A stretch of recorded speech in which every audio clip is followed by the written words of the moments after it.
realize you come here to learn something, maybe, or something. I don't know why do people come here? I don't have any idea. Talk 650 KSCE.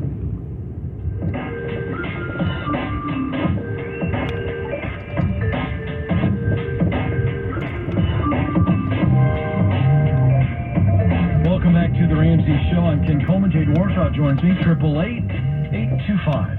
888-825-5225 is the phone number. 888-825-5225. Let's go to Daytona, Florida. And Daniel is there. Daniel, how can we help? How you doing? Good. How are you, sir? I'm all right. Great. I have a question. I'm trying to make a decision. I'm 45 years old. My wife is 36. We recently got married this past November. We've been together almost 5 years. We are about $128,000 in debt between like personal debt and then debt from our businesses. She's a nurse. She had a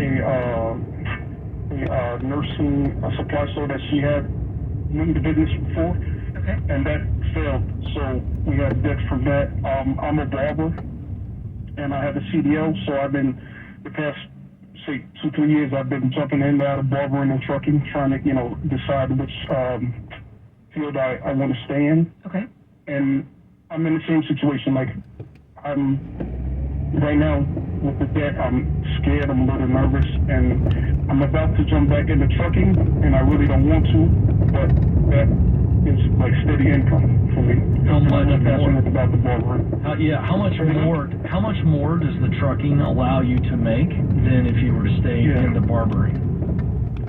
Right now, I go off the numbers. Last year in barbering, I made maybe about $26,000. And then if I go into trucking and I stay in it for a full year, I should make anywhere from 65 to 80, depending on how hard I run. Okay. But the trade-off is that I'm in the truck weeks at a time away from home. Right. But So I'm jumping in as we go, okay? Because we're covering some. This is a work question, but we got some debt we need to take care of. So, if I'm you, I'm going to jump in the truck because it's the quickest route for me to juice my income, and we're talking about maybe as much as almost 4 times the income. And you don't have to be in that truck forever, but it is absolutely the possibility. I don't think you have to leave barbering forever. Maybe you won't have much time to do it on the weekends when you're not in the truck. If you do, I'd be cutting hair as that second gig. But if you don't, let's go all in on the trucking to get that income up so we can start to clean up this $128,000 mess. Now, you mentioned your wife is in nursing, or was, did nursing school. Is she a nurse right now? yes, she is. What's her income?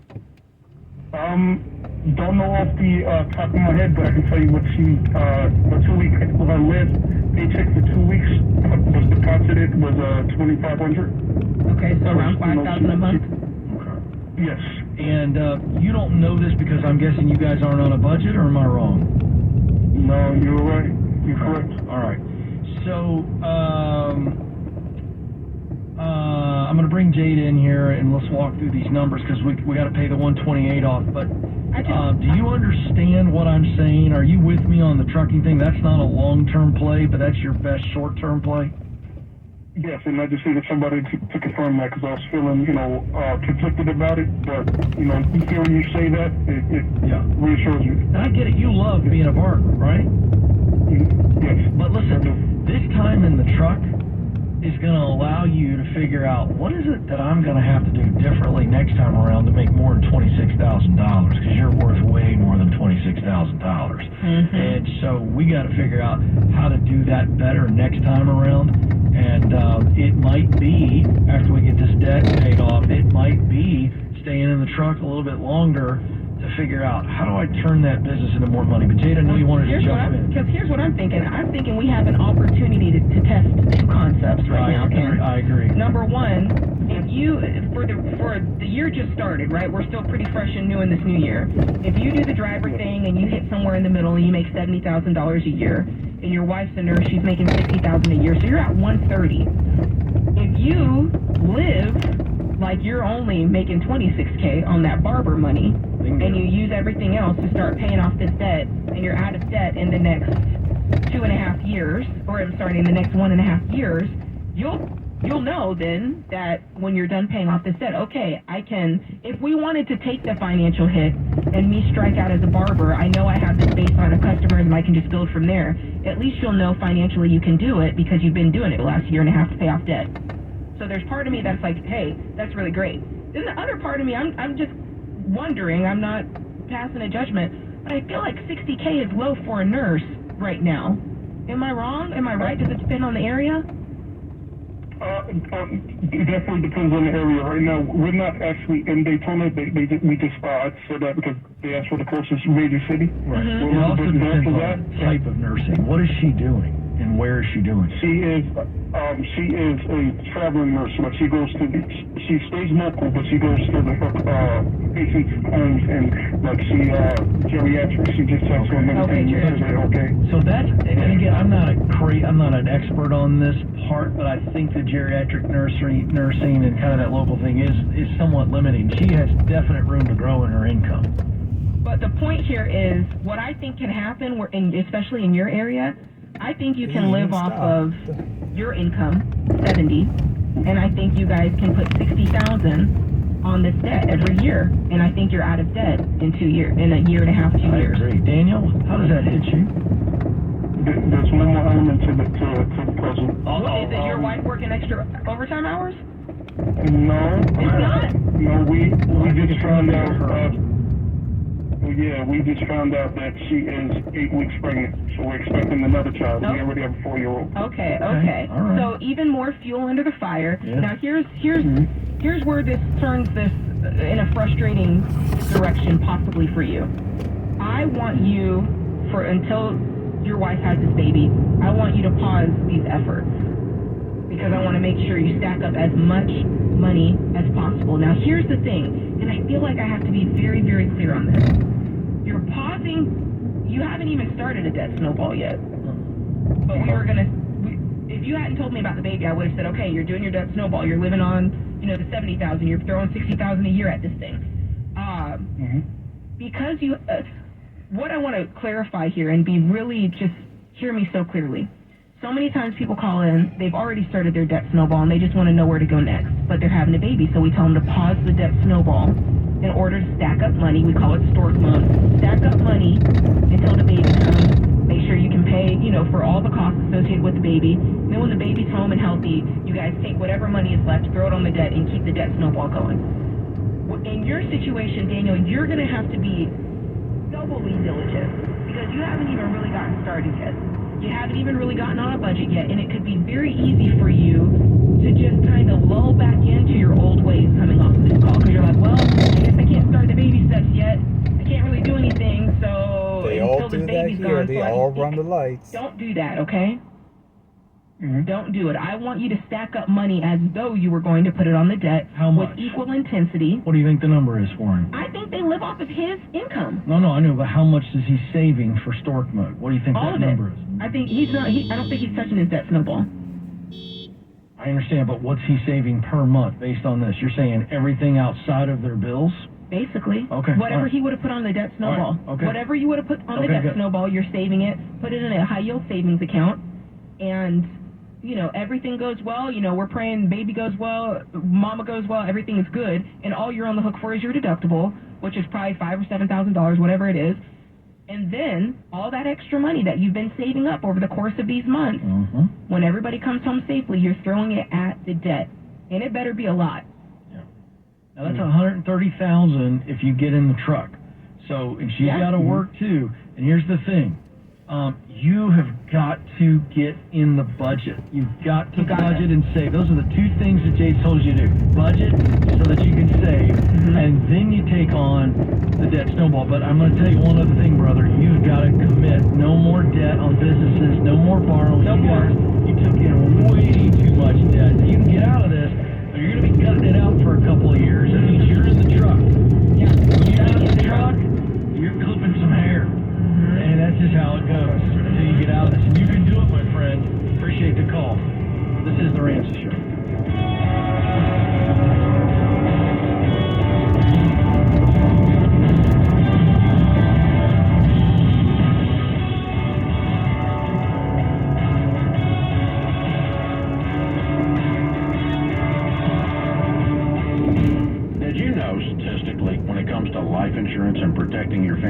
Women are more likely to be uninsured or underinsured than men. This doesn't make any sense. Women make up half the workforce, contribute mightily to family incomes, and in many cases are the breadwinners and take care of their families 24 hours a day. This is one of the most overlooked areas when it comes to financial planning. Maybe it's a relic of the past, but a loss of income or the need to replace family care is equally important for women as it is for men. Single moms, working moms, and stay-at-home moms all need term life insurance.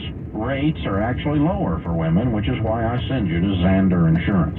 They shop the top term life companies to find the lowest rates available. You can compare rates online at Xander.com or call 800-356-4282. This is something every family has to deal with. That's Xander.com or 800-356-4282. Take us with you on your free iHeartRadio app for your music, radio, and podcast. And now, traffic on Talk 650 KSDE. Disabled vehicle getting cleared from the roadway 50 westbound near 59th Street. Traffic's going to be slow back to Midway between Howell and Watt and stay sluggish to about Stockton Boulevard. Heavy into the Midtown area again. Northbound Cassidy Freeway slow into the Midtown area. Southbound slowest right now between Arden and the American River. Traffic on the 10s every 10 minutes. Mornings and afternoons. KFBK News Radio, 93.1 FM, 1530 AM. This report is sponsored by Jackson Hewitt. It matters who does your taxes. When you get your biggest tax refund from Jackson Hewitt, prepare to shout, "Jackson Hewitt, yeah!" from the rooftops. In the event you don't get your biggest refund, you'll get your money back, plus $100. Most folks don't realize this fact. Our country is only 4 missed meals away from chaos, and those meals can vanish fast. In a national emergency, fragile supply chains break down and will wipe grocery store shelves clean in a matter of hours. Before this happens, there's something you should do today. Let's stock up on emergency food storage. My Patriot Supply is the company millions of American families trust for their emergency supplies. You should too. Go to mypatriotsupply.com and secure their best-selling 3-month emergency food kits. Each kit contains delicious breakfasts, lunches, and dinners, averaging over 2,000 calories per day. My Patriot Supply also sells large solar generators, gravity-powered water filtration systems, off-grid room heaters for when the power goes out, heirloom seeds, and other survival necessities. Order by 3 p.m. and your items ship the same day, fast. Go to mypatriotsupply.com right now. Those who know what's coming, prepare before the chaos starts. MyPatriotSupply.com. If we can change lives within hospital walls, why can't we change lives within the walls of every home? If we can give patients second chances at life, why can't we give first chances and opportunity? If we can remove cancer, why can't we remove hunger? See all the ways we're providing hope at believe.ucdavis.edu. UC Davis Health. Believe in better. Are you feeling tired? Or are you actually just thirsty? Grab a water, my friends, to help hydrate and feel energized the healthy way. Funded by USDA SNAP, an equal opportunity provider and employer. More healthy victories at CalFreshHealthyLiving.org. On the next Armstrong and Getty show, it's not just right-wing parties. Now moderates in Europe are saying we shouldn't have let all of these immigrants in. It's changing who we are. Now let's get back to Dave Ramsey on Talk 650 KSTE. Join us here on the conversation is 888-825-5225. All right, now for our Neighborly question of the day. It is Neighborly, your hub for home services. Winter is rougher in some areas of the country than others, but there are things that make sense to do no matter where you live. That's why Neighborly has a helpful winter checklist you can download for free. You can check it out at neighborly.com/Ramsey. All righty, today's question comes from Jillian in Delaware. How do I deal with incompetent workers, Ken? They're always making excuses or blaming someone else for not doing their job. The work that I do depends on them getting things turned in on time, and I have to chase them down every day. The boss doesn't seem to see what's going on. What can I do? Oh, boy. Okay, this is a tough one in that their lack of diligence is affecting your ability to do your job. So you have one way to take this, and that's up. Mm-hmm. You said the boss doesn't seem to see what's going on. If you were on the phone, I could get a little bit more detail, so I'm flying a bit blind, but I would be going to the boss going, hey, I'm not playing tattletale, I'm not griping, I'm just telling you what I'm experiencing, and I need you to weigh in. And so then you describe. So I'm supposed to do this, ABC, but I can't do ABC if this over here isn't being done, and so I need your help because it's affecting my ability to get the job done. Can you check into this, or is there something that, what can I do? That's the way you got to take this to them, and you're going to find out very quickly whether or not this leader gives a crap. That's what I'm wondering. And we're going to find out if, in fact, your coworker's lack of diligence really does affect you as much as you think. I got a hunch. And Jade, this is why I love the question of the day, but it's so limiting because I can't dig. Yeah. But I just wonder if this person here, Jillian, who seems to be very diligent, I'd hire Jillian I would, and just help, because Jillian's going to get her job done. Okay. I think Jillian could be focused a little too much on what everyone else is doing because it's not up to her standard. And it's irritating more than it is limiting her. I could be wrong. Well, if her job depends on, if it's kind of like a flow, right? Then it is limiting. And they're late on their deadline. It may not be. Well, it can cause her to be late on her deadline. That I'm acknowledging. Like if I don't turn in my articles on time. I get it. But what I'm saying is, it might be a situation where it's more irritating than limiting. And in that case, here's why I'm bringing this up. Because I mean, a lot of people can identify with this. In that case, you got to do your job. And you do your job really, really well. And it is going to then shine a light on everything else. And if that doesn't fix the situation, we're moving on. So let's role play this. Let's role play this out. Let's role play this out. All right. Because you be the leader. Okay. I'm gonna be Jillian. You be Jillian. You know, I just wanted to bring this to you. I'm not trying to be a tattletale. I'm not trying to, tell on anybody. But I found it difficult to hit my deadlines. And here's what I'm finding is the challenge. Michael, I love Michael. He's great on the team, but he's consistently late in turning in his projects, and it's causing me to be late or have to work harder to hit my deadlines. And I wonder if there's something I can do to kind of make things run smoother, or if this is something you've noticed. Have you talked to Michael about it? I haven't. I wanted to bring it up because I didn't want to, Do you feel like if you talk to him about it, he might be defensive and it might not go so well? Is there a little bit of just kind of some emotional safety we want to practice here? I've emailed him sometimes and said, hey, I just want to check in. I'm waiting for you to get this so I can start. All right. I need you to detail for me what specifically he isn't doing and how that's affecting your ability. Can you lay that out for me? Well, yeah, because if he doesn't turn in his articles in time, I'm late. Right. And if I'm late, then I'm looking bad. And unless I point back to him, it all falls on me. Right. So I don't always want to be saying, well, it was because of Michael. It was because of Michael. Got it. And can you give me 3 specific examples? Yes, Monday, Tuesday, and Wednesday. And so that's a good leader, by the way. I'm role-playing the good leader. That's a great leader. And then the leader's going to go, all right, let me talk to Michael. Let me dig into it, and I'm going to get back to you. And I'm sorry that you're dealing with this frustration. That process is on me. So I need to figure out a solution. Stay tuned. That's what I want to hear. Now That's the good leader, but again, we're role playing. And so if that's the response, great, wait. If it's not the response, start looking, handle your business so that you can hopefully be able to control the perception of you if you leave. You don't want to become a thorn in that leader's side, because that person, if it's an unhealthy leader, they could end up hurting you as you go to look for something else. So in that situation, you go, I can't fix it. I tried. Let me stay above the fray, protect my image, my personal brand at all costs. That would be the backside of it if it doesn't help. And a lot of times leaders aren't going to fix it, and that sucks. Let's go to Belton in Richmond, Virginia. Belton, how can we help? Yes, thank you for taking my call. So I'm 32, single, no kids, graduating this year with my PhD, and I need a new car. So my question...